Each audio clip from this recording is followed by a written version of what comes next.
Oke, di sini saya akan bahas tentang latihan soal menghadapi ujian sekolah atau US fisika di tahun ajaran 2020 dan 2021. Next, langsung masuk nomor 1. Di soal, ada kalimat, pada lintasan yang lurus dan panjang, mobil A dan mobil B berangkat dari titik yang sama secara bersamaan. Nah, jadi kita gambarkan dulu aja lintasan yang lurus ya. Ya, jadi kita ilustrasikan, kita punya sebuah lintasan yang lurus ceritanya, di mana mobil A dan mobil B berangkat dari titik yang sama. Artinya ceritanya mobil A dan mobil B berangkat dari titik yang sama. Seperti itu ya. Secara bersamaan. Mobil A bergerak dengan kecepatan tetap 10 meter per second. Berarti di sini mobil A atau kecepatan mobil A 10 meter per second. Disusul mobil B yang bergerak dari keadaan diam. Nah, kalau ada kata-kata diam, artinya kecepatan awal mobil B itu sama dengan 0. Tapi dia punya percepatan yang nilainya adalah 4. Jadi di sini kita tuliskan percepatan itu simbol A untuk B itu adalah 4 meter per second kuadrat.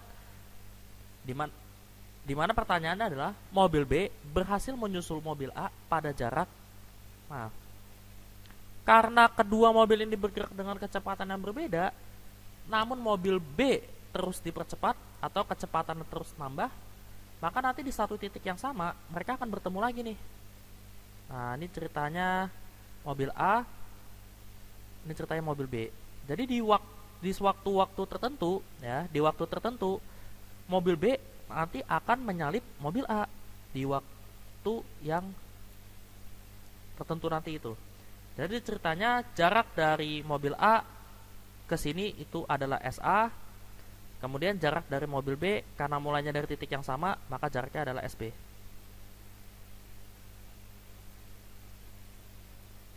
Nah, seperti ini. Oke. Jadi pertanyaannya adalah mobil B berhasil menyusul mobil A pada jarak. Jadi pertanyaannya ditanyakan adalah SB-nya. Oke, sekarang kita pertama, kalau kita mau mencari jarak, kita harus tahu dulu waktu saat mereka ketemu. Nah, karena mereka menempuh jarak yang sama, ya, karena berangkat dari titik yang sama, maka besarnya jarak mobil A itu sama dengan jarak mobil B. Nah, mobil A bergerak dengan kecepatan yang tetap. Kalau bergerak dengan kecepatan tetap, artinya berlaku GLB. Jadi rumusnya jarak mobil A adalah VA dikali T. Sama dengan mobil B bergerak dengan percepatan. Kalau ada percepatan, maka geraknya termasuk GLBB. Maka di sini kita tuliskan VOB, rumus dari jarak GLBB, VOB kali T plus setengah AT kuadrat. Nah, di sini ada T, T, T. Ini adalah variabel waktu yang mau kita cari. Karena di kedua ruas ada variabel T, maka bisa kita coret salah satunya. Ya, jadi di sini coret, di sini coret, di sini juga coret. Nah, di sini ada 2. Oke, langsung saja kita masukkan angka-angkanya. Tadi kecepatan mobil A adalah 10, berarti di sini 10 sama dengan kecepatan awal mobil B karena dimulai dari diam itu adalah 0 ditambah setengah dikali percepatan mobil B itu adalah 4. Berarti kita masukin di sini 4 dikali T. Nah, ini kalau dihitung adalah 10 sama dengan setengah kali 4, 2T. Maka nanti T itu didapatkan adalah 5 detik atau 5 second.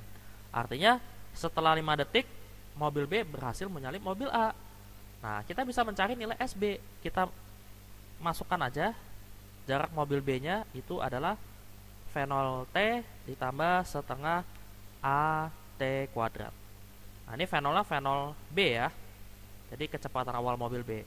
Dimana kecepatan awal mobil B tadi adalah 0 dikali T, T-nya adalah 5 ditambah setengah A-nya adalah 4. T-nya tinggal masukin aja ke sini. Berarti T-nya itu adalah 5 dikuadratin.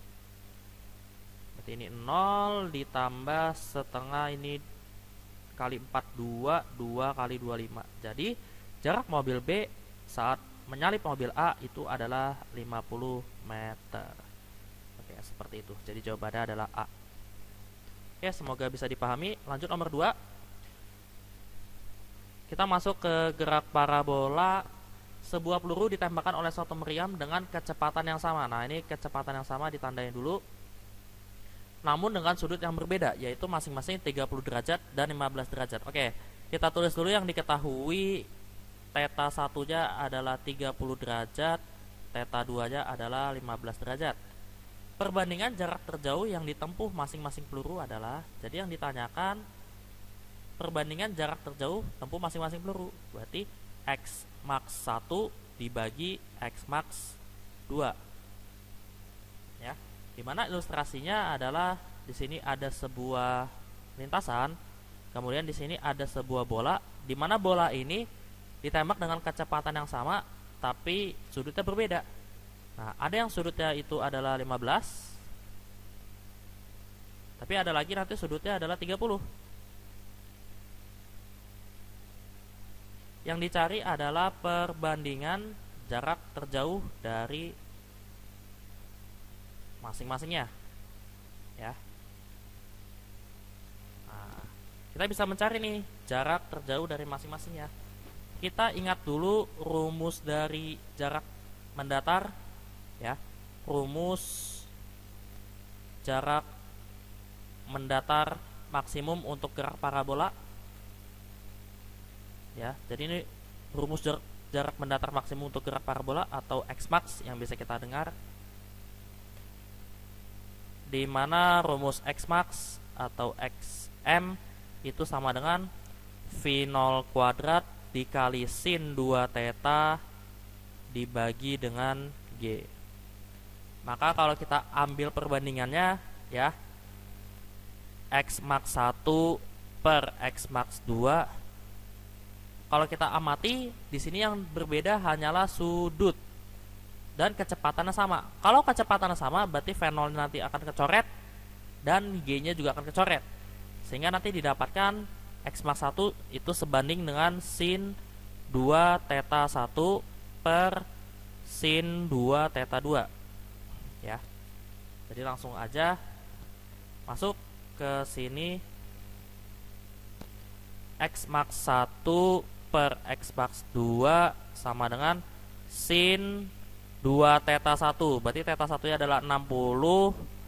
Kemudian 30 ya. Berarti 2 dikali 30 dibagi dengan sin 2 dikali 15. Nah, kita masuk aja X max 1 per X max 2. 2 kali 30 itu adalah sin 60. Sin 2 kali 15 itu adalah sin 30. Nah, kita ingat lagi bahwa sin 60 itu besarnya adalah setengah akar 3 dan sin 30 itu adalah setengah.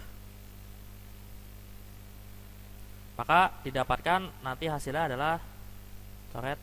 Jadi didapatkan nanti hasilnya adalah akar 3 per 1. Akar 3 per 1. Ya, ini adalah perbandingannya seperti itu. Ya, ini di pilihan gandanya kebetulan nggak ada ya. Kita ganti aja, ini akar 3 per 1. Oke, seperti itu. Semoga bisa dipahami. Kemudian masuk untuk soal nomor 3, yaitu adalah tentang hukum Newton. Sebuah benda bermasa 3 kg, berarti kita tulis aja di sini diketahuinya adalah masa 3 kg yang berada di atas bidang datar licin diberi gaya seperti terlihat pada gambar. Nah, ini gayanya diketahui 10 Newton ya. Ditanyakan adalah gaya tekan balok pada lantai. Nah, gaya tekan balok itu sama aja dengan gaya normal. Nah, jadi gaya tekan itu sama aja dengan gaya normal atau gaya kontak.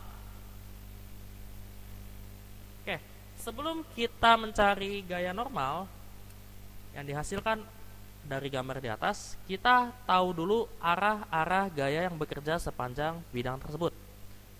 Jadi di sini ada sebuah bidang, kita gambarkan dulu arah-arah gaya yang bekerja. Ya. Jadi sebuah bidang itu pasti punya sebuah benda yang bermasa pasti punya sebuah gaya berat, di mana arah gaya berat selalu ke bawah atau menuju pusat bumi, dan ada gaya kontak. Nah, gaya kontaknya adalah gaya kontak dari lantai ke benda, yaitu tegak lurus atau ke atas dari sebuah bidang. Ya, jadi tegak lurus terhadap bidang.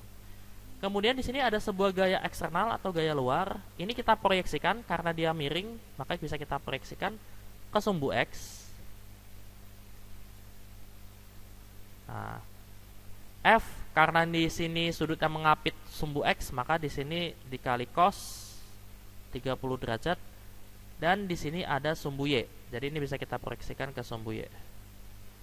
Dimana kalau kita proyeksikan ke sumbu Y, berarti FY sama dengan F. Kalau di sini sudah cos, maka di sini F sin 30 derajat. Udah. Nah, karena yang ditanya gaya tekan, ya, dan benda ini tertariknya akan ke kanan, maka gaya-gaya yang bekerja sepanjang sumbu Y itu adalah, jawabnya sigma Fy sama dengan 0. Nah, jadi gaya-gaya yang bekerja sepanjang sumbu Y itu sama dengan 0 kalau di total. Nah, kita asumsikan yang ke atas positif, yang ke bawah negatif. Berarti di sini ada N ditambah F sin 30. Ingat, ini yang bekerja hanya gaya-gaya sepanjang vertikal atau sumbu Y. Ya, sumbu Y. Sama dengan ini minus W sama dengan 0. Nah, karena ditanya N, maka ini pindah ruas aja. N sama dengan W-nya pindah ruas jadi positif, berarti W min F sin 30. Masukin W itu adalah M kali G, maka masanya 3 kilo dikali gravitasinya adalah 10, dikurang F-nya itu adalah 10, sin 30 adalah setengah. Jadi didapatkan 30 dikurang 5 itu adalah 25 Newton. Nah, ini adalah jawabannya, atau gaya tekan yang bekerja balok pada lantai atau sebaliknya, lantai pada balok. Seperti itu. Oke, next. Nomor 4, hukum Kepler 3. Kita langsung aja tulis yang diketahuinya. Jadi diketahuinya di sini adalah ada planet P dan Q mengorbit matahari. Apabila perbandingan antara jarak planet P dan Q ke matahari adalah 4:9, maka perbandingan jarak, kita misalkan RP per RQ-nya adalah 4:9, dan periode planet P mengelilingi matahari adalah 16 hari. Berarti periode itu adalah waktu, berarti TP adalah 16 hari. Maka periode planet Q mengelilingi matahari adalah, jadi yang ditanyakan TQ atau periode planet Q. Nah, kita ingat lagi rumus dari hukum Kepler 3. Ya, jadi kalau ada perbandingan jarak sama periode, hukum Kepler 3 yaitu TP per TQ pangkat 2 sama dengan RP per RQ pangkat 3. Supaya gampang cara perhitungannya, ini kedua ruas akan saya akar, ya, kedua ruas akan saya akar. Jadi ini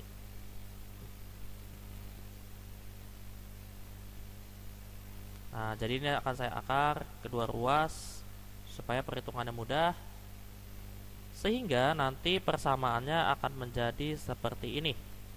TP per TQ ini kuadrat hilang, berarti tinggal TP per TQ sama dengan, di sini juga kuadrat hilang 1, berarti RP per RQ. Tapi karena di sini ganjil, maka ada lagi akarnya RP per RQ. Oke, seperti itu. Nah, ini bisa kita sederhanain seperti ini. Tinggal masukin aja variabel-variabelnya.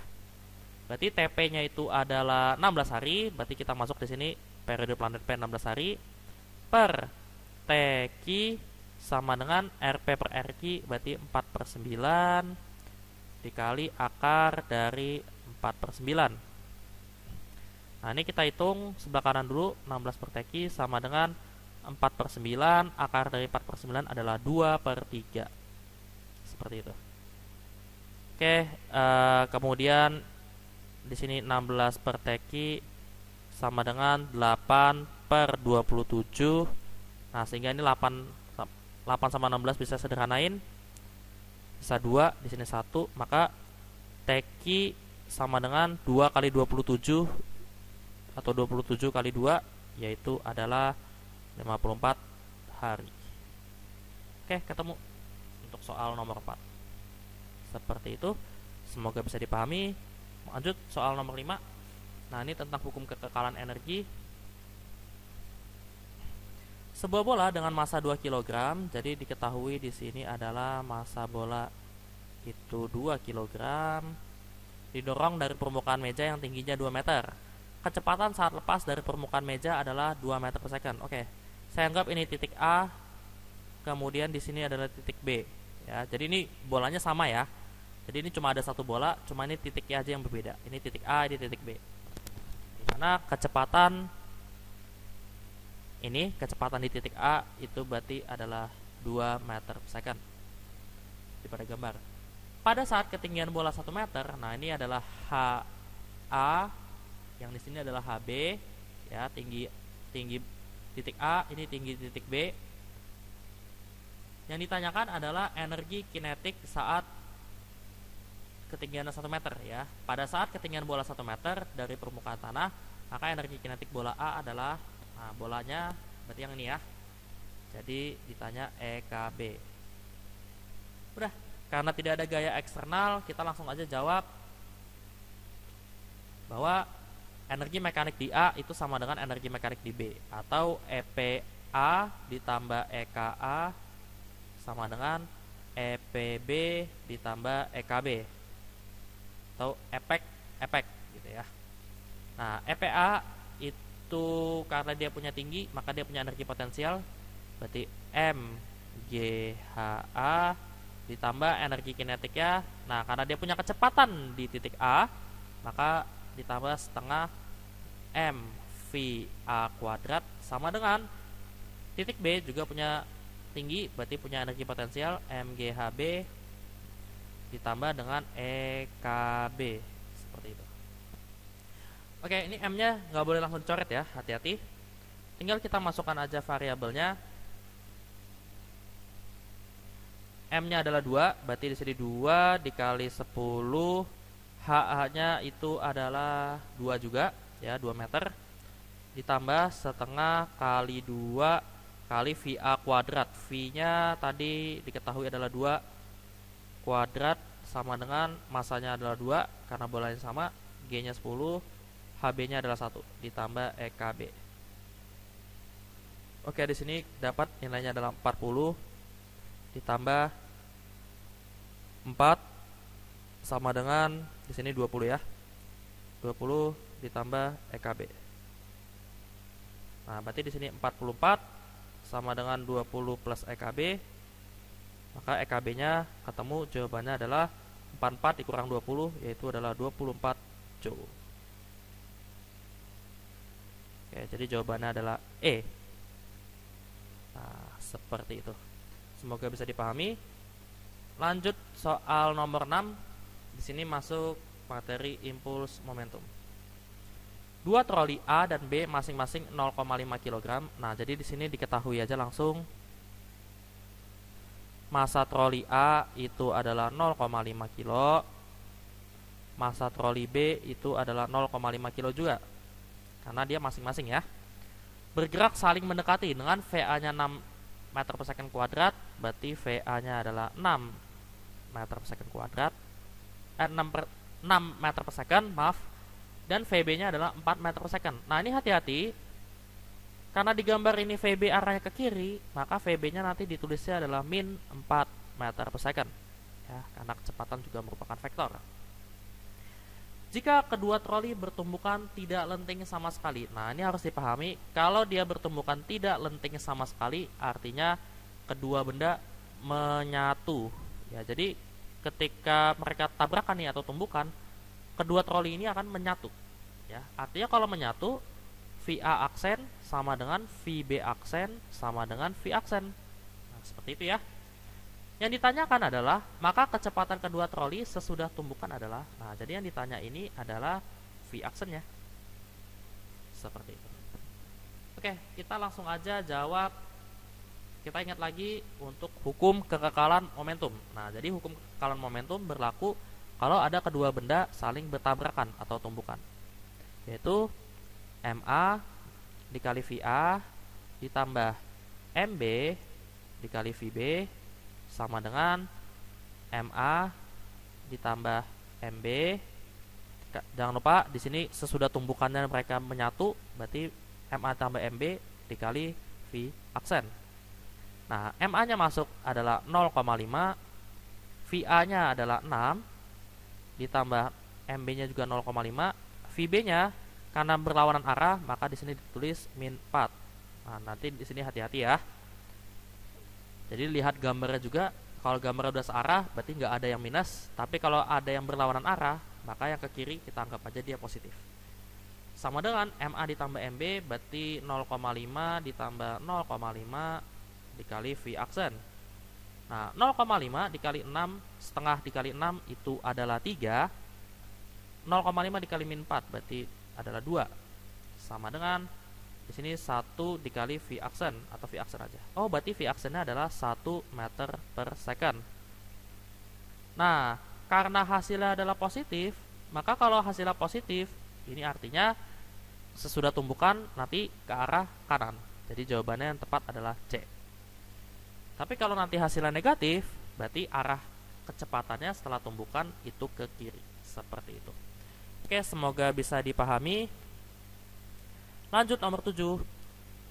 Nah, di sini ada pegas ya. Beberapa buah pegas identik. Nah, kalau pegasnya identik, maka semua tetapan pegasnya ini nilainya sama nih.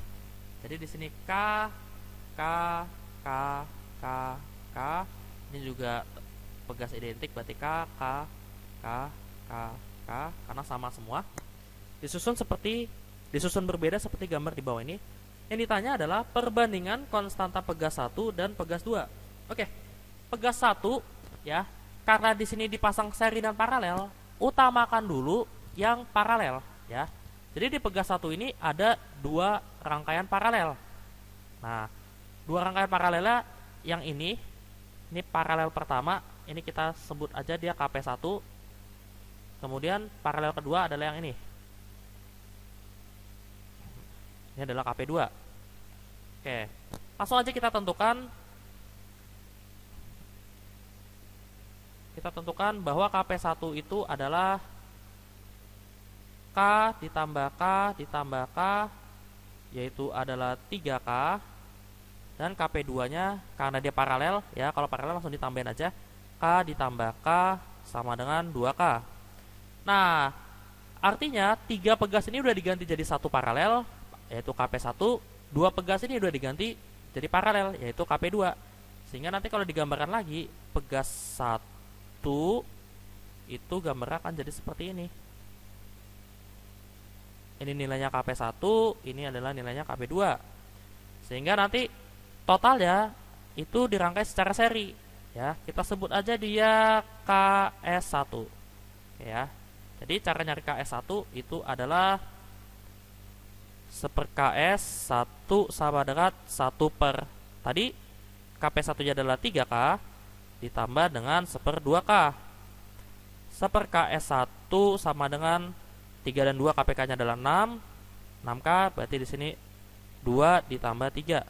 Nah, KS1 nya didapat adalah, jangan lupa dibalik ya. Jadinya 6K per 5. Oke, ini dapat KS1. Kemudian sekarang kita pindah ke pegas kedua. Nah, pegas kedua di sini ada ada 2 juga ya. Tapi di sini ini saya misalkan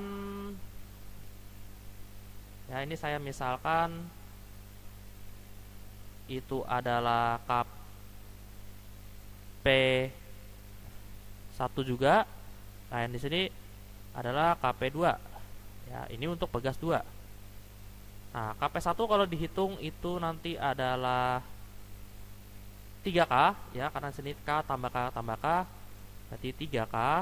KP2-nya itu adalah 2K juga. Nah, pegas 2 kalau digambarkan ulang nanti gambarnya akan jadi seperti ini. Oke. Dimana yang atas ini ceritanya adalah K, yang di sini adalah konstanta pengganti pegas ya, atau KP1. Di sini adalah KP2. Nah, ini juga dirangkai secara seri. Kalau dirangkai secara seri, ini kita misalkan aja 3 ini kita ganti jadi KS2. Ya, seperti itu ya. Jadi 3 ini kita ganti jadi KS2. Nah, bagaimana mencari KS? Kalau mencari rangkaian seri, maka 1 KS 2 sama dengan 1 per K ya. Jadi di sini K ditambah dengan KP1. KP1-nya tadi di soal adalah 3K. KP2-nya 2K. Setelah kita hitung tadi ya. Kita ambil KPK-nya, sama KPK-nya juga 6 ya. 6K, berarti 6K bagi K itu adalah 6 ditambah 2 ditambah 3. Nah, jadi kalau udah dibalik nanti hasilnya adalah KS2 6K per 8 tambah 3 itu adalah 11. Oke.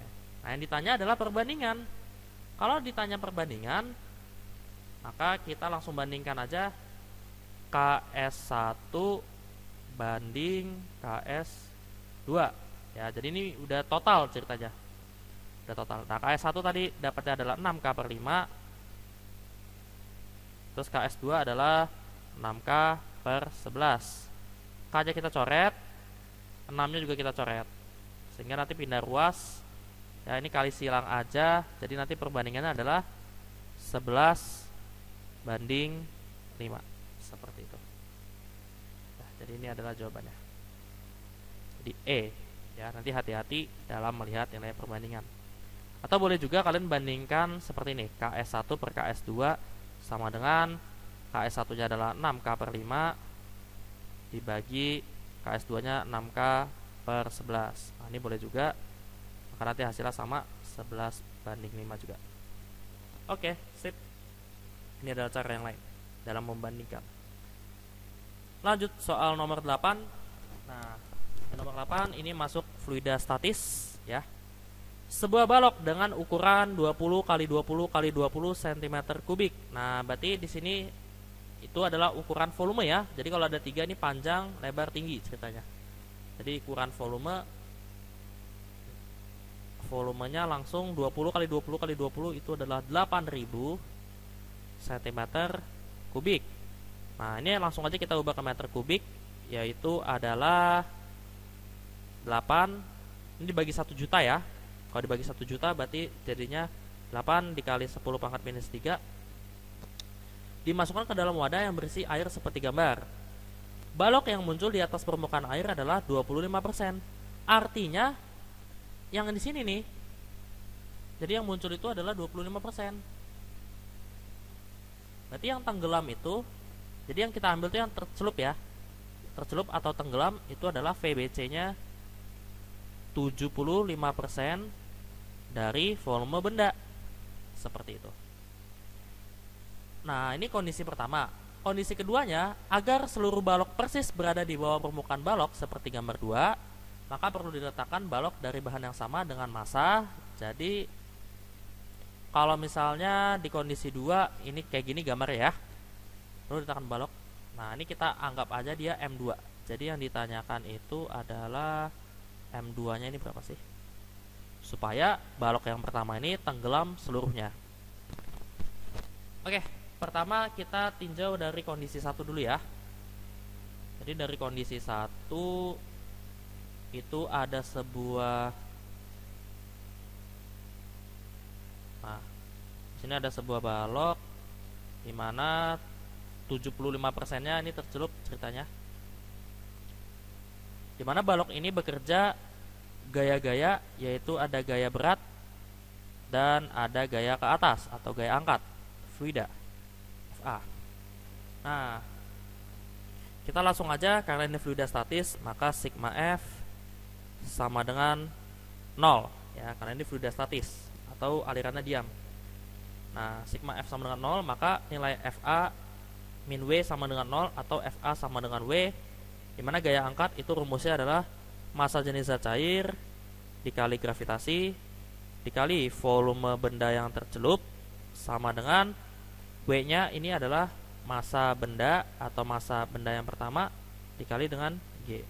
Oke, jadi dari sini kita bisa mendapatkan dulu massa benda yang pertama yang nanti nilainya akan dipakai di kondisi kedua, seperti itu ya. Nah, di sini ada G ini bisa kita coret. Langsung aja masukin. Rho ZC nya itu adalah Ini karena di sini air ya. Kalau air itu massa jenis airnya adalah 1000. Jadi air itu massa jenis airnya selalu 1000 meter kubik. Berarti di sini masuk 1000 dikali volume benda yang tercelup. Nah, yang tercelup ini enggak seluruhnya. Ya, di gambar 1 ini yang tercelup enggak seluruhnya.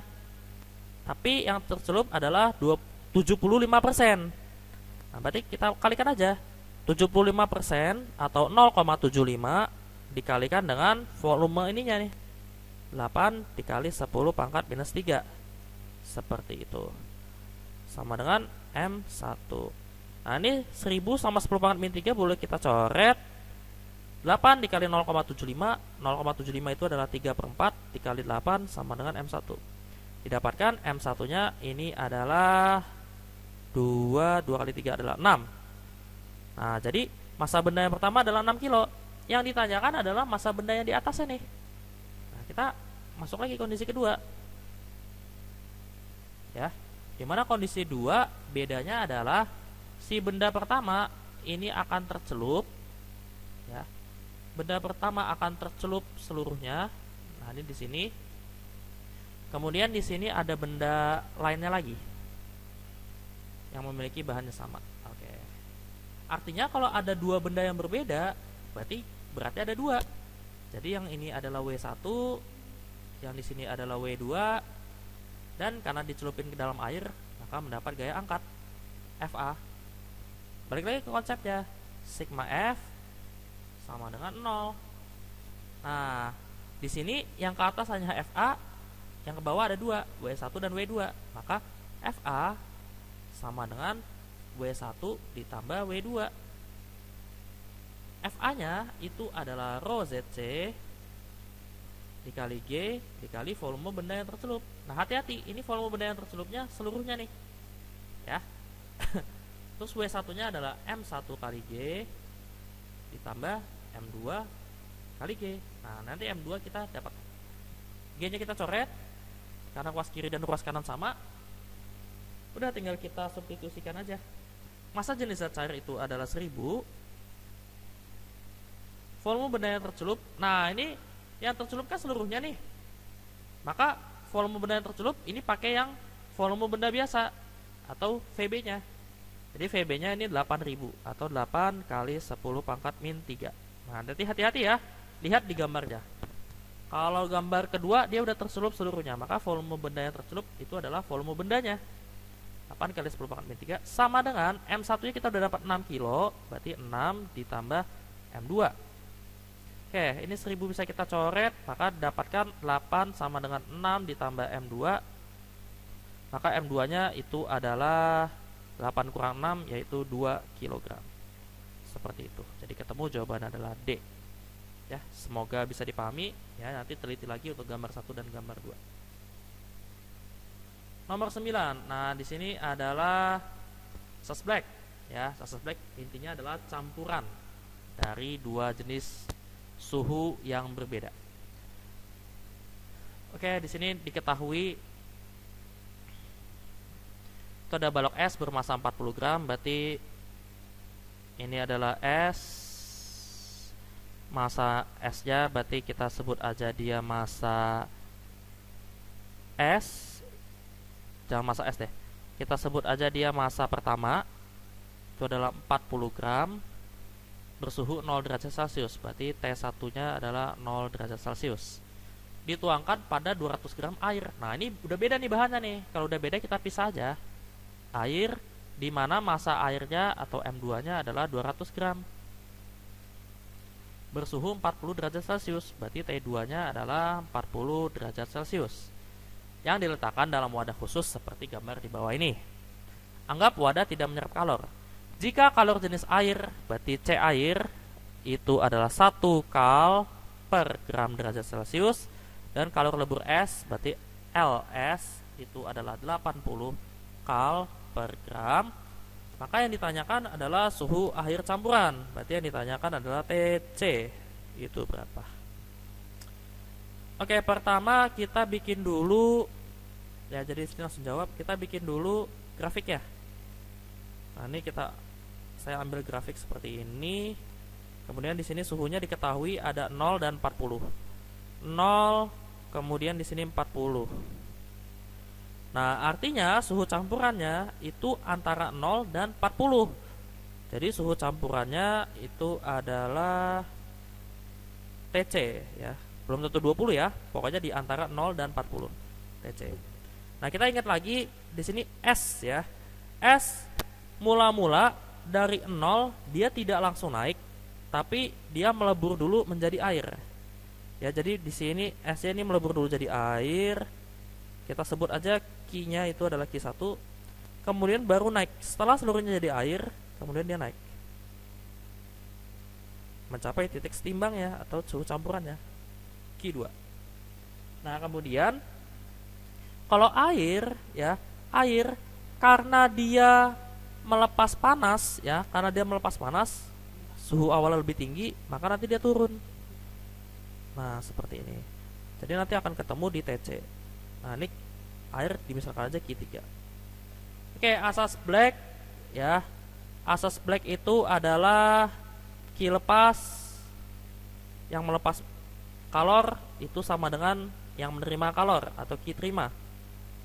Nah, Q lepasnya itu adalah yang suhunya lebih tinggi, berarti Q3 hanya satu ya. Kemudian Q terimanya adalah Q1 ditambah Q2. Nah, ini untung wadahnya diabaikan atau tidak menyerap kalor.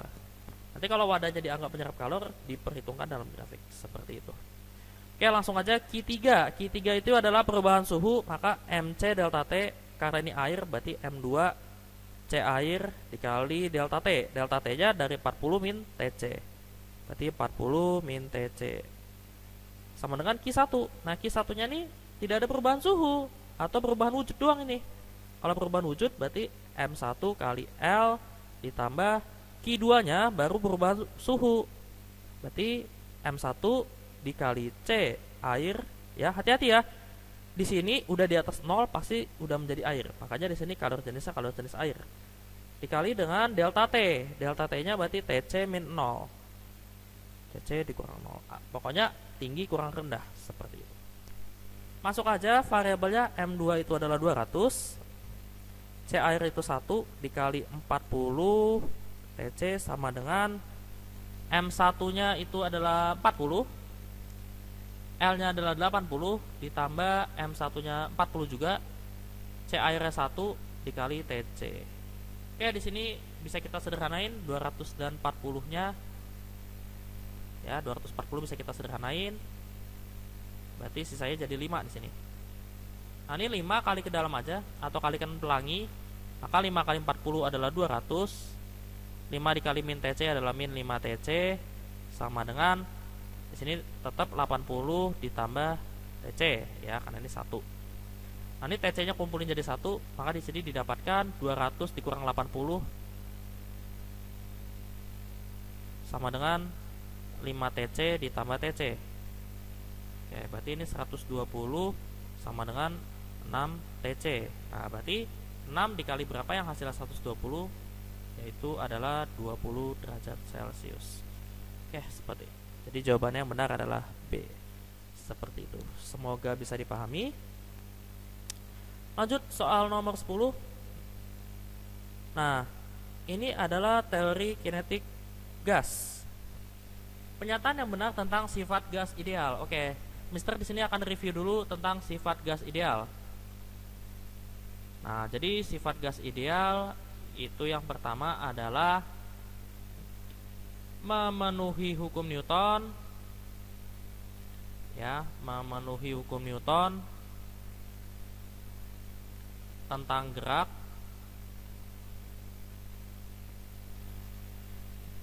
Yang kedua, tumbukan antar partikel atau dinding ya, tumbukan antar partikel atau dinding dianggap lenting sempurna. Lenting sempurna artinya tidak ada energi yang hilang. Yang ketiga, ukuran partikel gas ini sangat kecil atau ukuran partikel gas dapat diabaikan terhadap wadahnya. Yang keempat, gaya tarik partikel itu acak atau gaya tarik antar partikel diabaikan. Gaya tarik antar partikel diabaikan. Yang kelima, suatu partikel gas itu tersebar merata, ya, tersebar merata dan bergerak acak atau sembarang, ya. Terus yang keenam terakhir itu adalah partikel gas dianggap identik atau sama.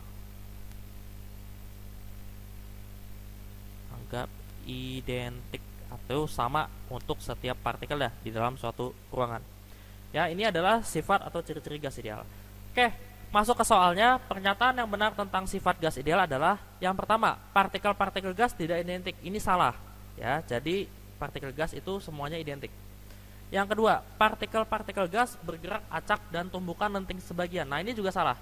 Ya, jadi yang salah ini yang ininya doang nih. Lenting sebagian. Harusnya dia lenting sempurna.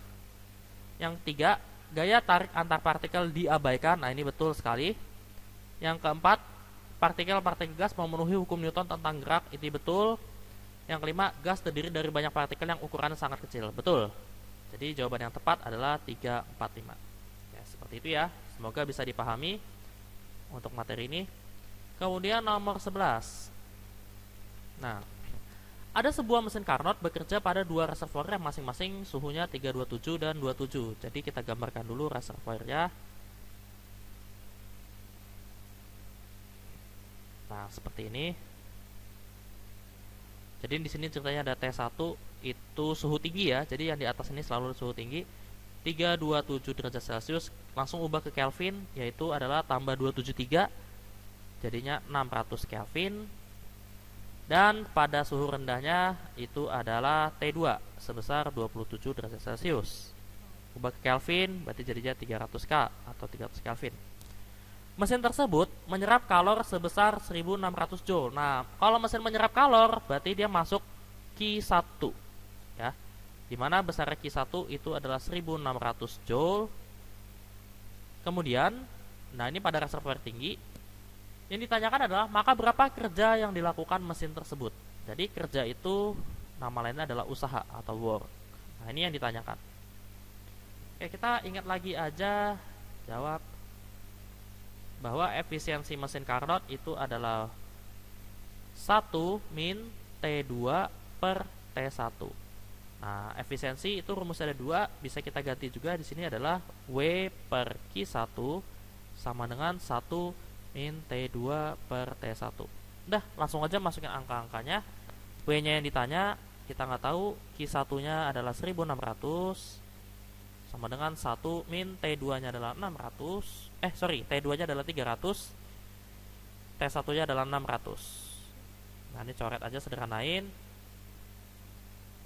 Berarti di sini 1 min, ini setengah ya.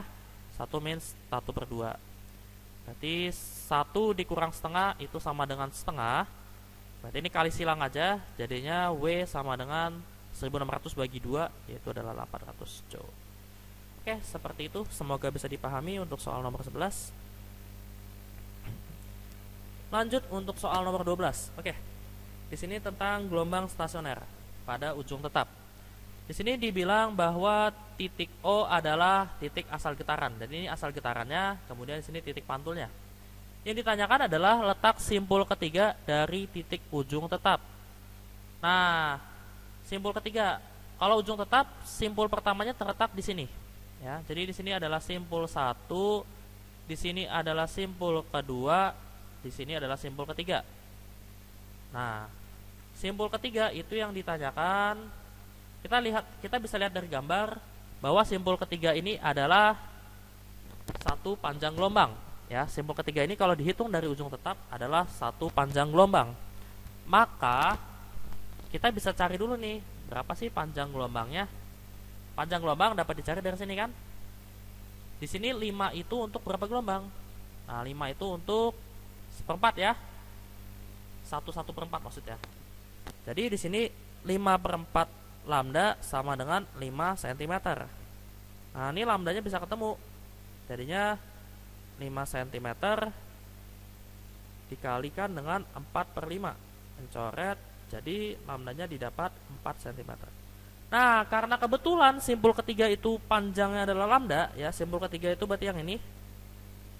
Nah, ini panjangnya. Jadi panjang itu adalah lambda, ya. Jadi ini 1, ya, hanya 1 lambda. Maka simpul 3 itu sama dengan lambda, maka simpul 3 juga jawabannya 4 cm.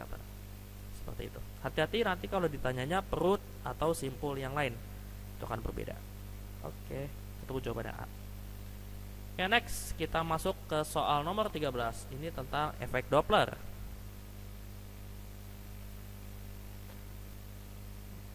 Oke, next kita masuk ke soal nomor 13. Ini tentang efek Doppler. Efek Doppler. Diilustrasikan bahwa ada sebuah mobil ambulan bergerak dengan kelajuan 40 meter per second sambil membunyikan sirine dengan frekuensi 3000 Hz. Oke, berarti otomatis ya, si mobil ambulan ini adalah sumbernya. Jadi di sini adalah sumber, ya, dia bergerak dengan kelajuan 40. Bergerak saling mendekat dengan mobil truk. Nah, mobil truk ini sebagai pendengar atau pengamat ya. Jadi sumbernya bergerak ke sana, ke kanan, pendengarnya bergerak ke kiri karena saling mendekat, ya. Dimana kecepatan mobil sumber itu adalah 40 meter per second. Kemudian sirene sumbernya itu adalah 3000 Hz yang bergerak saling mendekat dengan mobil truk yang bergerak dengan kecepatan 5 meter per second. Nah, ini mobil truknya atau mobil pengamatnya adalah 5 meter per second.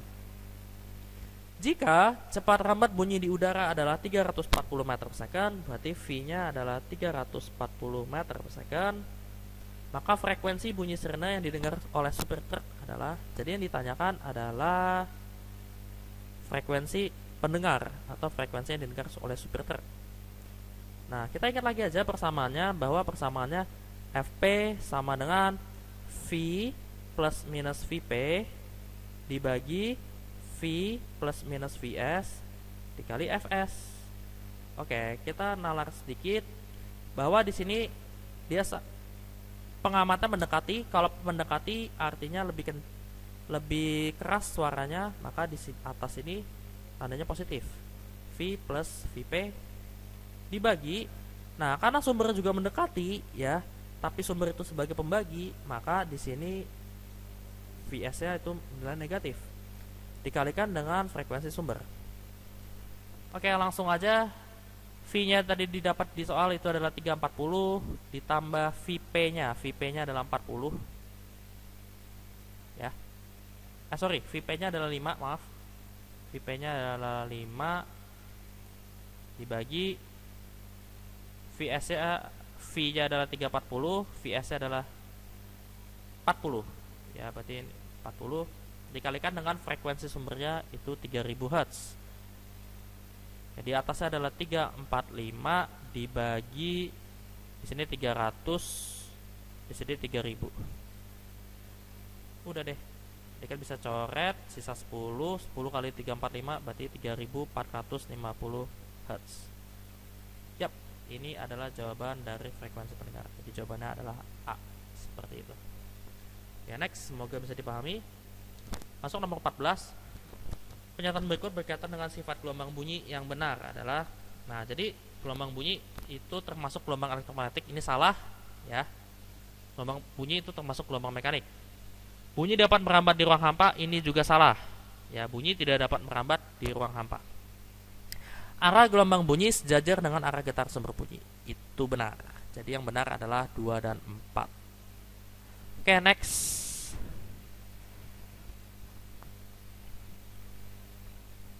Oke, selain ini bunyi itu dapat merambat di zat cair, padat dan gas ya. Tapi untuk ruang hampa dia tidak dapat merambat seperti itu. Oke, masuk nomor 15. Nah, di sini ada seorang siswa melakukan percobaan interferensi celah ganda dengan menggunakan cahaya monokromatik seperti gambar di bawah ini. untuk memperkecil jarak antar dua pola terang berurutan pada layar, yang dapat dilakukan siswa tersebut adalah, jadi jarak antar dua pola ngamuk. Jadi jarak antar dua pola terangnya mau dikecilkan. Jadi jarak ini kan jarak antar dua pola terang kita anggap sebagai Y. Jadi Y-nya ini mau diturunkan nih. Jadi Y2 ini harus lebih kecil daripada Y1. Nah, berarti apa yang bisa kita lakukan? Kita ingat aja rumusnya, yaitu adalah D Y per L sama dengan N dikali lambda. Kalau L-nya ini kalian pindah ruas, maka D Y sama dengan N lambda kali L. Nah, karena D, N, dan lambda ini bernilai konstan, namun yang bisa diubahnya L, maka Y ini sebanding dengan L. Untuk memperbesar Y-nya atau memperbesar jarak dua bola, jadi jarak antar dua pola terang itu adalah Y. Kalau memperbesar Y, maka L-nya juga harus diperbesar. Tapi kalau untuk memperkecil Y, maka Y-nya juga harus diperkecil. Nah, cara memperkecil L ya. Jadi kalau L ini adalah jarak antar celah ke layar. Nah, maka jawaban yang tepat adalah karena memperkecil ya. Karena memperkecil, maka jarak yang tepat adalah menggeser celah ganda mendekati layar. Jadi kalau mendekati layar, celah gandanya ada di sini. Nah, artinya L-nya makin kecil seperti itu. Tapi kalau untuk memperbesar jarak antar dua bola terang, itu berarti menggeser menjauhi layar. Karena dia harus lebih besar. Ya, jadi Y dan L ini dia sebanding. Seperti itu. Oke, next masuk nomor 16. Perhatikan rangkaian seperti gambar. Nah, ini rangkaian loop hukum 1 Kirchhoff. Hukum 2 Kirchhoff tapi rangkaian satu loop. Ya, satu loop atau satu putaran. Nah, yang ditanyakan adalah tegangan jepit antara titik A dan titik B. Oke, di sini Mister gambarkan dulu arah arusnya itu ke sini. Ya. Jadi arah arusnya itu searah jarum jam. Berarti arah loopnya juga searah jarum jam. Ya. Ingat lagi, kita pertama mencari arus. Nah, jadi kita mencari arus yang mengalir dulu. Karena ini seri semua, maka arusnya sama. Masuk sigma GGL atau sigma V ditambah sigma IR sama dengan 0 ya. Jadi kalau mau mencari arus ini sama dengan 0. Nah, kita lihat dulu yang V ya. Yang baterainya. Yang baterainya ini ada. Nah, ini kan pertamanya menempuh minus ya. Jadi kalau kena minus duluan berarti di sini tulis minus 6. Jalan lagi ketemu positif 10. Berarti positif 10 ketemu positif 4. Ditambah I-nya sama semua. Nah, ini R-nya tinggal dijumlah. Yang 1 ohm jumlahin semua 7 tambah 4 tambah 3 sama dengan 0. Nah, ini dijumlahkan min 6 ditambah 14 itu adalah 8. Ditambah ini berapa nih? 11 ditambah 3 berarti itu adalah 14. Nah, ini pindah ruas jadi negatif 14I sama dengan negatif 8. Berarti I-nya itu adalah min 8 per 14. Atau kalau disederhanain adalah min 4 per 7 ampere. Nah, min itu menandakan bahwa arahnya berlawanan. Ya. Berarti yang tadinya kita asumsikan dia searah jarum jam, ternyata arah arusnya yang benar adalah berlawanan jarum jam. Ya. Jadi ini arahnya berlawanan. Nah, karena ditanya tegangan jepit antara titik A dan B, ya. Nah, maka tegangan jepitnya jepit A dan B, maka langsung aja masuk ke VAB itu sama dengan hukum Ohm I kali RAB. Nah, I-nya itu adalah min 4 per 7. Gak apa-apa, masukin aja minnya. RAB-nya sepanjang RAB ini hanya ada satu hambatan, yaitu 3. Udah ketemu deh, jadi jawabannya adalah min 12 per 7 volt. Ingat, min ini hanya menandakan arah aja. Jadi yang benar jawabannya adalah A. Seperti itu. Masuk nomor 17. Nah, ini ada suatu hambatan yang dihubungkan oleh suatu ampere meter ya. Yang ditanya adalah beda potensial pada ujung-ujung hambatan 20 ohm. Nah, ini kita di sini ada ampere meter. Kita baca dulu skalanya. Nah, ingat cara membaca skala itu nanti adalah I sama dengan skala penunjuk. Skala penunjuk dibagi skala maksimum dikali batas ukur. Oke, skala penunjuknya berapa nih? Nah, di sini ditunjukkan angka 30. Skala maksimum ini yang paling kanan. Ini skala maksimum 50 kali batas ukur. Batas ukur itu yang ini terkoneksi oleh kabel. Nah, ini terkoneksinya adalah nilai 1. Jadi batas ukurnya adalah 1. Soalnya 30/50 kali 1 itu berarti 3/5. Oh, jadi arus yang mengalir sepanjang hambatan ini adalah 3/5 ampere. Nah, karena ditanya beda potensial, maka beda potensial hambatan itu R ya. R ya. Jadi beda potensial itu tegangan listrik, artinya V sama dengan I kali R. Nah, I-nya didapat adalah 3/5, R-nya adalah 20 ohm. Jadi sederhanain 20 bagi 5 4 kali 3 adalah 12 volt. Seperti itu. Ya, jadi V-nya ketemu, nilainya adalah 12 volt. Semoga bisa dipahami. Lanjut nomor 18. Ini tentang listrik statis atau gaya Coulomb. Nah, perhatikan gaya listrik F terhadap jarak antar dua muatan Q1 dan Q2 berikut ini. Nah, jadi yang ditanya adalah besar muatan Q1 dan Q2 masing-masing adalah. Nah, di sini ada kalimat Q1 sama dengan Q2. Artinya Q1 sama dengan Q2 ini kita ganti aja lagi dengan Q gitu ya. Nah, ingat lagi rumusnya gaya Coulomb apa sih? Rumusnya gaya Coulomb F sama dengan K Q Q retak. Oke, gitu ya. K Q1 Q2 per R kuadrat. Itu adalah rumus gaya Coulomb. Nah, di sini disajikan lewat grafik. Ini datanya pilih salah satu aja ya. Jadi saat gayanya 90 Newton, maka jaraknya itu adalah 10 cm ya. Ini hati-hati ini 10 cm. Maka diketahuinya ini kita ambil salah satu data aja ya. Jadi di sini saya ambil biar gampang adalah 90 Newton. Berarti F-nya di sini adalah 90 Newton. R-nya itu saat 90 Newton adalah 10 cm. Berarti R-nya adalah 10 cm. Ingat, ini harus diubah ke meter. Berarti adalah 1 kali 10 pangkat min 1 meter. Nah, ini K-nya udah ada. Dan besar Q1 sama dengan Q2. Berarti Q1 sama dengan Q2 sama dengan Q. Yang ditanyakan adalah berapa nilai Q-nya ini. Ya, jadi masing-masing Q1 dan Q2. Oke, langsung aja jawab. Udah, kalian tinggal gunakan aja gaya Coulomb-nya, dimana gaya Coulomb-nya adalah 90 sama dengan K-nya ini adalah tetapan listrik yang besarnya adalah 9 kali 10 pangkat 9 dikali ini Q1 kali Q2 berarti Q kuadrat. Oke ya. Q kuadrat dibagi R kuadrat. Nah, ini R kuadratnya jadinya 10 pangkat min 2. Oke, di sini pindah ruas aja ya. Jadi di sini 90 kali 10 pangkat minus 2. Ini juga dipindah ruas nih tetapannya. Per 9 kali 10 pangkat 9 sama dengan Q kuadrat.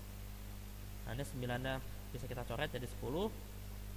10 ini 10 pangkat minus 1. Oke, per 10 pangkat 9. Berarti jadinya ini adalah dikurangin aja ya. 10 pangkat minus 1 dikurang 10 pangkat 9 berarti jadinya 10 pangkat minus 10 sama dengan Q kuadrat. Nah, ini di akar biar kuadratnya hilang, maka nanti Q itu sama dengan 10 pangkat min 5 Coulomb ya, jadi jawabannya adalah D. Seperti itu, semoga dapat dipahami. Lanjut untuk soal nomor 19. Perhatikan gambar 5 buah bola bermuatan listrik berikut. Di sini dibilang bola B dan E bermuatan listrik. Oh, sorry ya, ini bermuatan listrik positif ceritanya. Ini bermuatan listrik positif. Nah, ini bermuatan listrik positif. Nah, berarti B sama E-nya positif nih. B positif, E positif. Nah, ini ada B, C, D, A. Baca lagi kalimatnya. Ketika bola A didekatkan E terjadi tolak menolak. A didekatkan E terjadi tolak menolak. Kalau tolak menolak berarti muatannya itu adalah sejenis, ya. Kalau E-nya positif, maka A-nya juga positif. Seperti itu. Kemudian A didekatkan dengan D, tarik menarik. Nah, A kita tadi udah dapat muatan positif, dekatkan dengan D, tarik menarik. Artinya kalau tarik menarik berlawanan nih. Kalau A positif, maka D-nya negatif. Dan C didekatkan dengan E, tarik menarik. C dekatkan dengan E, tarik menarik. Berarti C-nya juga berlawanan jenis, negatif. Maka dapat disimpulkan bahwa muatan bolanya adalah A positif, CD negatif. Berarti jawaban yang tepat adalah B. Seperti itu. Oke, next. Semoga bisa dipahami ya. Ingat, intinya kalau sejenis itu tolak menolak. Kalau muatannya sejenis tolak menolak. Kalau dia berlawanan jenis, muatannya berlawanan jenis, berarti tarik menarik interaksinya. Oke, semoga bisa dipahami. Lanjut soal nomor 20. Nah, ini ditanya adalah besar energi kapasitor total pada rangkaian tersebut adalah, oke. Kalau kita mau mencari energi kapasitor total, kita harus tahu dulu kapasitas totalnya. Ya. Ingat ini kapasitor, maka ini saya ganti dulu. Ya, jadi yang di atas C2 dan C3 ini saya ganti jadi CS1. Yang di bawah juga ada rangkaian seri, ini saya ganti jadi CS2. Oke. Nah, karena ini seri, ya, maka CS1 itu dapat saya cari dari seper C2 tambah seper C3. C2 nya adalah 6 ditambah per 3. Berarti CS1 nya adalah KPK nya adalah 6. 6 bagi 6 itu 1. Ini 2. Nah, ini langsung dibalik aja. 6 bagi 3 itu adalah 2 farad. Oh, berarti CS1 nya adalah 2 farad. Kemudian untuk CS2 nya, kapasitas pengganti seri yang kedua, ya, CS2 itu artinya itu seper 12 ditambah seper 6. KPK-nya adalah 12 ya. 12 bagi 12 adalah 1. 1 kali 1 adalah 1. 1 ditambah ini 2. Berarti langsung aja CS2 aja 12 per 3. Jangan lupa dibalik ya. Jadi sama dengan 4 farad. Nah, kalau digambarkan lagi, nanti gambarnya akan jadi seperti ini. Jadi yang 2 kapasitor ini udah diganti jadi 1, ya. Nah, nanti gambarnya akan jadi seperti ini.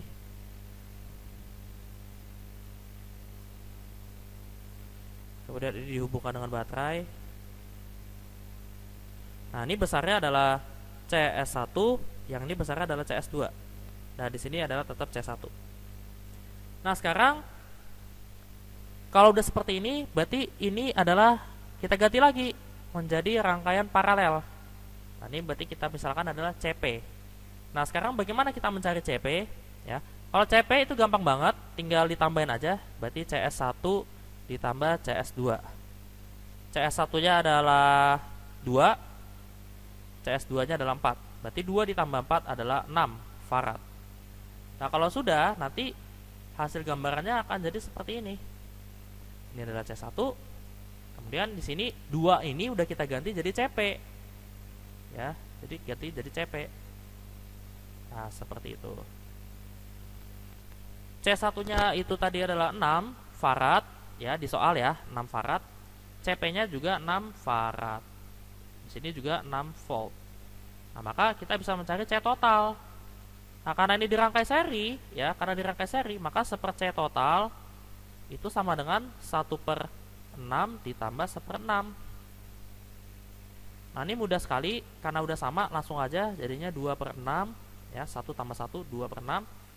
Jangan lupa dibalik, C totalnya adalah 6 per 2, yaitu 3 farad. Nah, kalau sudah, kita udah dapat nilai C total nih.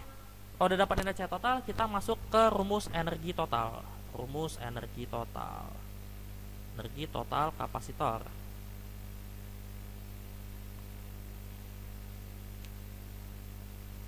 Ini saya misalkan W.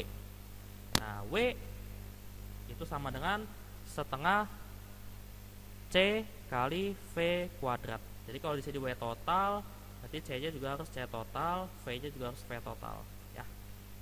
Dan langsung aja masukin setengah, C totalnya adalah 3, ya. V totalnya adalah, nah di sini 6. 6 dikuadratin seperti itu. Nah, sini 3 per 2 dikali 36. Di sini 18, ya. Ini coret 18 kali 3 itu adalah 54 Joule. Nah, seperti itu untuk mencari nilai energi kapasitor total. Yang penting tipsnya adalah kalian bisa mesederhanakan kapasitas kapasitor yang ada di soal seperti itu. Oke, masuk soal nomor 21. Nah, ini yang ditanyakan adalah faktor yang mempengaruhi besar induksi medan magnetik pada kawat penghantar.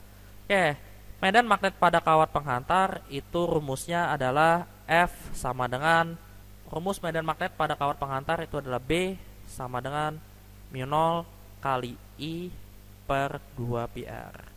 Jadi yang mempengaruhi semua medan magnet itu adalah variabel-variabel ini, ya. Mu0 itu adalah permeabilitas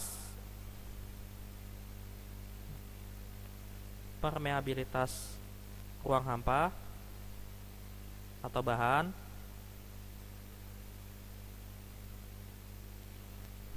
I itu adalah arus listrik, ya. Arus listrik. R itu adalah jarak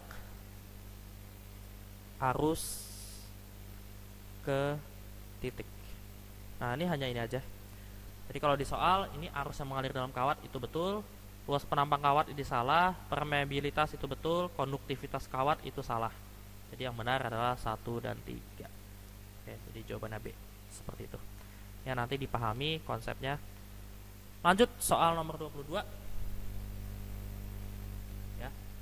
Ini tentang generator listrik atau generator AC. Kumparan diganti dengan yang baru yang memiliki luas penampang. Jadi diketahui aja langsung luas penampangnya atau A2 sama dengan setengah A1, dan jumlah lilitan menjadi 2 kali dari jumlah semula. Berarti N2 nya sama dengan 2N1.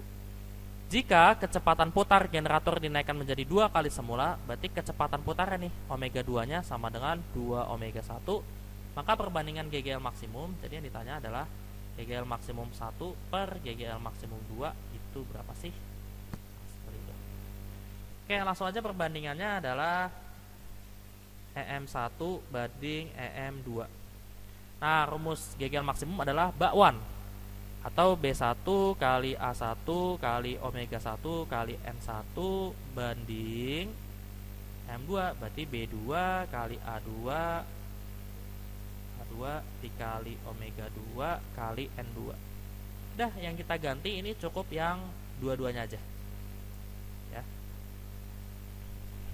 Jadi sini tetap, oh ya, karena medan magnet nggak diubah, maka bisa langsung kita coret aja. Jadi didapatkan nanti adalah A1 kali omega 1 kali N1 banding A2 nya itu adalah setengah A1, berarti tulis aja atau substitusi setengah A1. Omega 2 nya adalah 2 omega 1, ya, berarti 2 omega 1. N2 nya adalah 2 N1. Oke, ini coret aja variabel-variabelnya. Coret, A1 nya coret, omega 1 coret, N1 juga coret. Nah, ini juga setengah sama 2 bisa disederhanain. Nah, jadi yang baru nanti adalah 1 banding 2. Selesai. Jadi jawabannya 1 banding 2. Oke, simpel ya. Semoga dapat dipahami. Nah, kemudian masuk nomor 23. Nah, ini yang ditanya adalah diagram fasor tegangan dan arus yang tepat untuk rangkaian tersebut. Oke, kita pertama ingat lagi bahwa di sini ada V sama dengan V max dikali sin omega T. Oke, nanti yang kita ambil adalah nilai omeganya, yaitu 100 ya. Jadi nilai omeganya nanti adalah 100. Nah, kemudian di sini diketahui lagi ada R. Yang ini Henry itu adalah satuan induktansi, L, dan mikrofarad itu satuan kapasitansi. Nah, yang ditanya diagram fasor tegangan dan arus yang tepat. Jadi, bagaimana kita bisa menentukan fasor tegangan dan arus? Kita harus tahu dulu tetanya. Ya, jadi tetanya ini yang ditanya. Sudut fase. Ditanya sudut fasenya dulu. Nah, sebelum kita mencari sudut fase, kita harus tahu dulu hambatan pada induktor dan hambatan pada kapasitor. Ya, dimana hambatan pada induktor itu dapat kalian cari dari XL sama dengan omega dikali L. Omeganya adalah 100, berarti ini 100. L-nya ini adalah 2 Henry. Langsung aja 100 kali 2 berarti 200 ohm ya. Nah, kemudian cari hambatan untuk kapasitor atau reaktansi kapasitif ya, yaitu XC sama dengan 1 per W kali C. 1 per omeganya adalah 100 ya, 100 rad. C nya ini adalah 10 mikrofarad. 10 mikrofarad ini kalau diubah jadi farad adalah 10 kali 10 pangkat minus 6 farad, atau 10 pangkat minus 5. Nah, ini coret sisa 3, berarti 1000 per 1. Tadi jadinya 1000 ohm. Oke, untuk mencari sudut fase ya, mencari sudut fase itu kita bisa mencari dari tangan theta itu sama dengan XL min XC dibagi dengan R, seperti itu. Nah, XL nya berapa?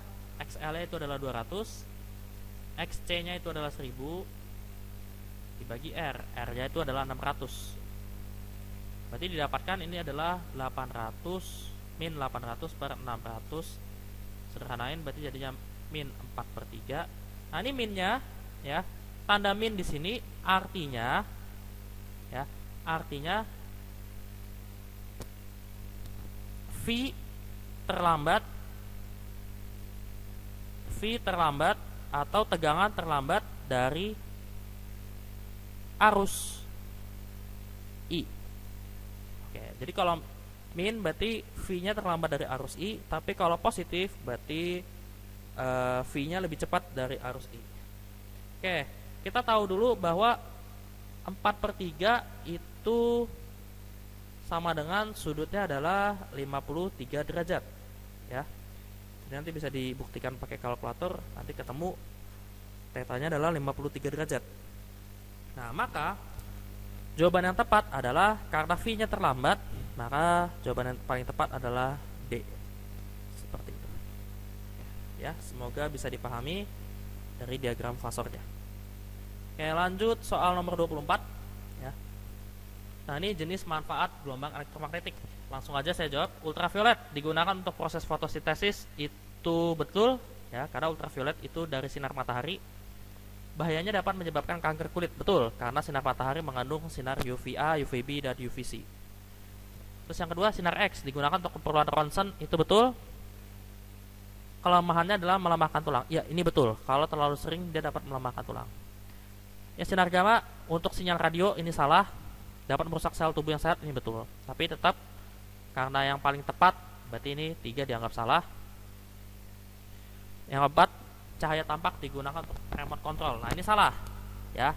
Remote control itu adalah sinar inframerah. Bila diperlebihkan dapat mengurangi daya penglihatan. Nah, ini betul, tapi masih kurang tepat. Jadi jawaban yang benar adalah 1 dan 2. Oke, next. Nah, ini 25. Ada sebuah pesawat ruang angkasa yang sedang bergerak terlihat oleh seorang pengamat yang diam di bumi, menyusut panjangnya sebanyak 40%.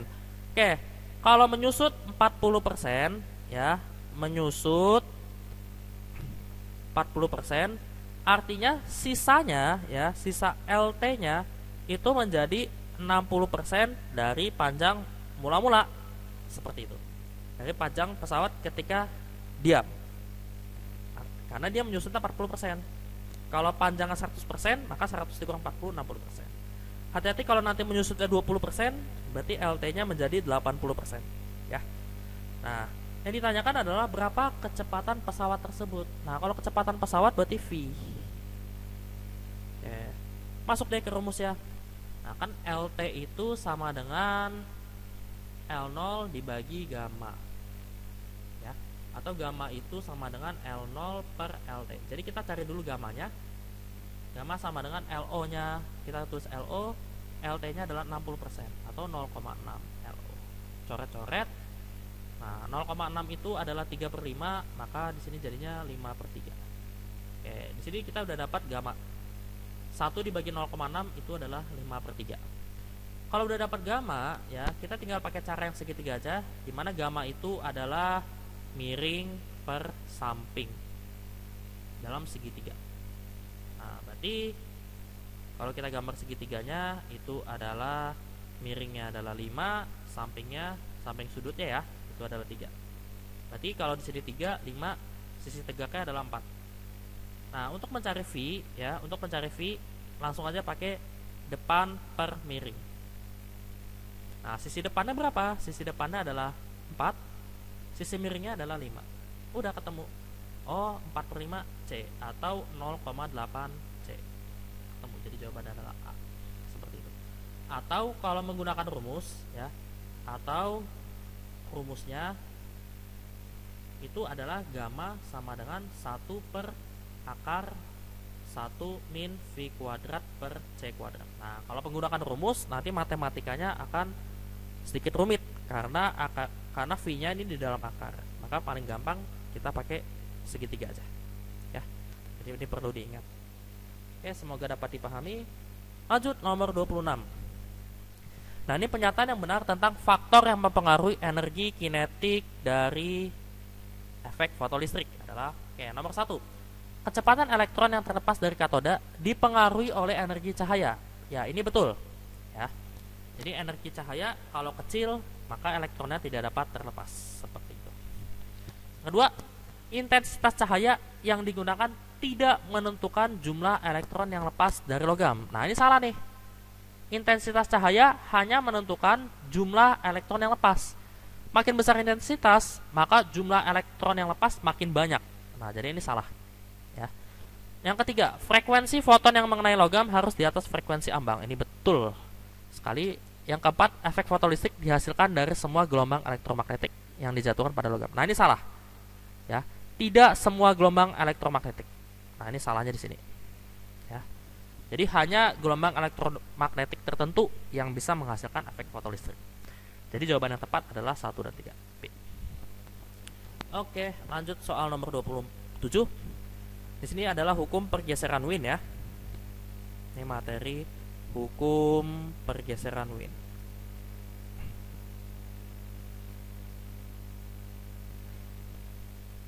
Nah, di sini dari grafik tersebut dapat disimpulkan kalau kita lihat ini makin tinggi suhu benda ya. Di sini 3000, 4000, 5000, 6000, makin tinggi suhu benda, panjang gelombang pada intensitas maksimum akan bergeser ke panjang gelombang lebih pendek. Ya. Betul. Jadi jawabannya benar berarti dia adalah B. Seperti itu. Nah, untuk jawaban A, C, D, E ini kurang tepat. Jadi salah. Lanjut nomor 28.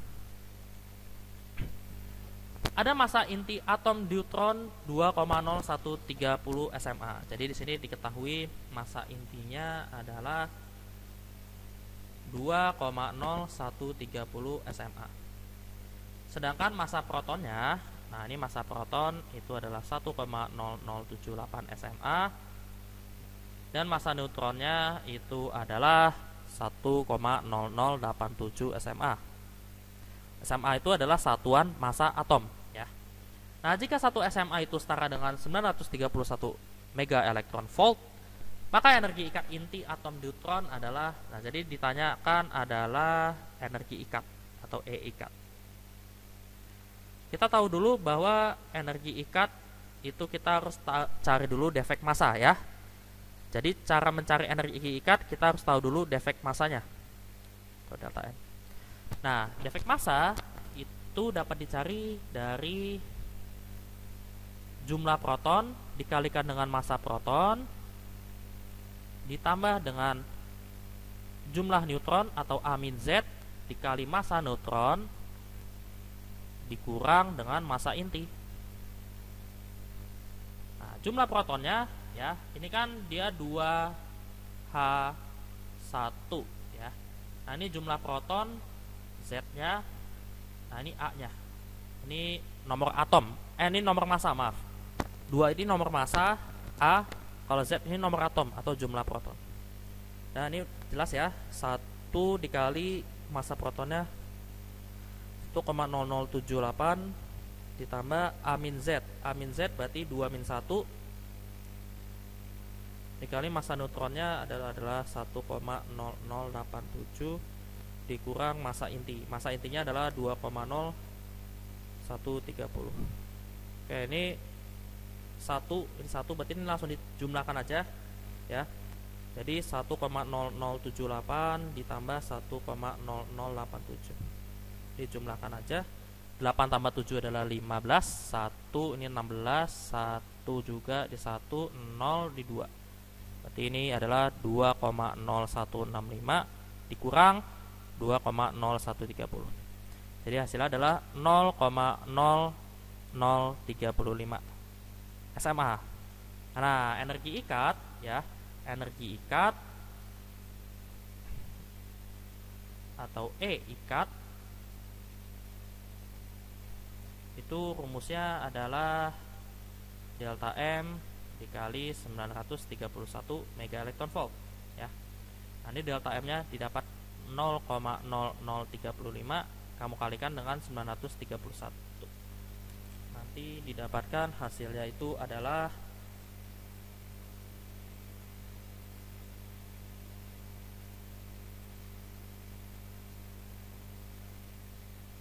931 dikali 0,0035 3,2585. Nah, jadi hasilnya adalah E ikatnya 3,2585 mega elektron volt. Oke, seperti itu. Jawaban yang benar adalah D. Ya. Oke, next kita masuk ke contoh soal nomor 29. Inti nitrogen ditembakkan dengan partikel alfa dalam suatu reaksi inti seperti dituliskan di bawah ini.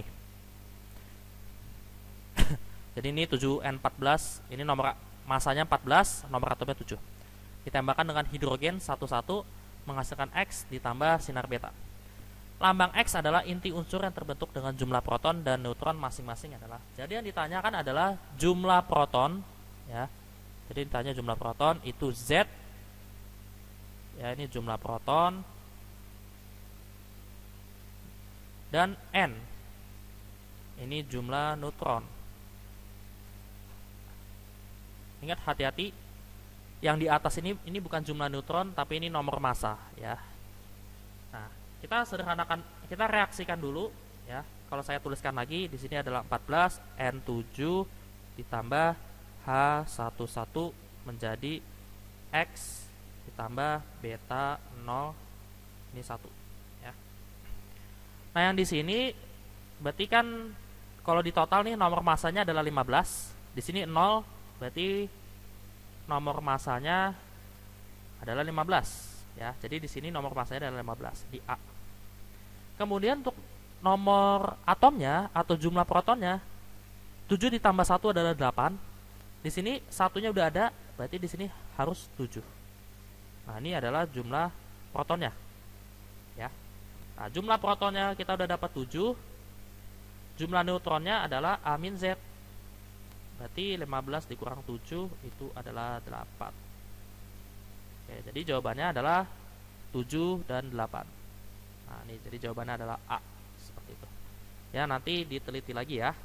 Itu intinya kalau reaksi inti atom, jumlah nomor atom kiri sama dengan jumlah nomor atom kanan, jumlah nomor massa kiri sama dengan jumlah nomor massa kanan. Seperti itu. Di sini 14 tambah 1 15, 15 tambah 0. Nah, ini udah sama. Seperti itu. Oke, terakhir nomor 30. Nanti disediakan grafik, kalian harus menentukan waktu paruh zat radioaktif. Oke, waktu paruh itu adalah waktu untuk zat mencapai setengahnya atau separuhnya. Nanti kalian perhatikan aja nih. Zat ini kan yang mula-mula nih. Ini mula-mula berapa? Separuhnya berapa? Nah, 100 separuhnya adalah 50. Oke, berarti dari 100 ke 50 butuh berapa tahun? Butuh berapa jam? Nah, di sini gak dapat ya. Butuh 2 jam. Yaudah. Oh, maaf ya, di sini harusnya jam. Karena grafiknya ini dinyatakan dalam jam. Ya, jadi jawabannya yang benar adalah B. Oke. Segitu dulu aja yang bisa saya sampaikan. Good luck for your final exam ya, sukses selalu, semoga dimudahkan oleh Allah Subhanahu wa taala. Ingat, selama ada kemauan belajar, semua ilmu dapat dipelajari. Demikian yang bisa saya sampaikan. Terima kasih yang telah menyaksikan video ini. Jangan lupa like and share. Semoga mendapat nilai yang terbaik. Saya akhiri. Wassalamualaikum warahmatullahi wabarakatuh.